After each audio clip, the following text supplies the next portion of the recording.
महाराष्ट्र की सियासत में चाचा शरद पवार को मिली भतीजे अजीत पवार से हार। विधायकों के समीकरण में अजीत पवार का पलड़ा शरद पवार के मुकाबले भारी।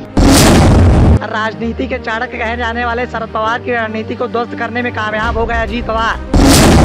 शरद पवार की चालाकी के कारण अजीत पवार ने की एनसीपी में बड़ी बगावत। महाराष्ट्र में दिन ब दिन सियासत के समीकरण तेजी से बदलते जा रहे हैं। राज्य की सियासत में कब क्या हो जाए इस बात का अंदाजा कोई नहीं लगा सकता।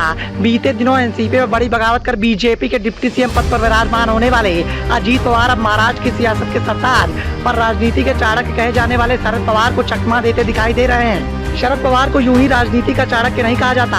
इतिहास के पन्नों में दर्ज कारनामे इस बात की गवाही देते हैं। शरद पवार की नीति को समझना किसी के बस की बात नहीं है। बीजेपी के मौजूदा डिप्टी सीएम देवेंद्र फडणवीस भी शरद पवार की चाल का शिकार हो चुके हैं। लेकिन ये पहला वाकया है जब शरद पवार राजनीति के खेल में अजीत पवार से काफी पिछड़ते दिखाई दे रहे हैं। एनसीपी में हुई बगावत के बीच में अब ये साफ हो चुका है कि कौन किसके साथ है।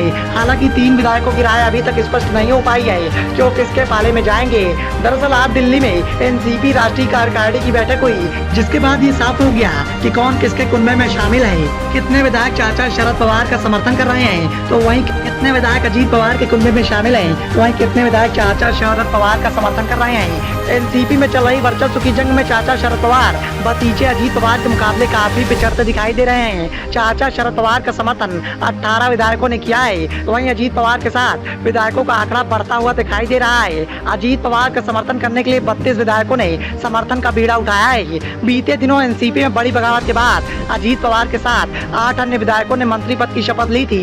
इसी बीच एनसीपी के वरिष्ठ नेता छगन भुजबल की ओर से बड़ा बयान निकलकर सामने आया है। पार्टी में हुई बड़ी बगावत को लेकर छगन भुजबल ने बताया कि अजीत पवार के द्वारा चाचा शरद पवार पर पार्टी की जिम्मेदारी को लेकर कई बार चर्चाएं की गई थी, लेकिन चाचा शरद पवार की अपनी बेटी सुप्रिया सुले के प्रति बढ़ती करीबी के साथ साथ सुप्रिया सुले को आने वाले समय में उत्तराधिकारी के रूप में तैयार करने की चाचा की चालाकी को देखते हुए अजीत पवार ने बगावत का रास्ता इख्तियार किया।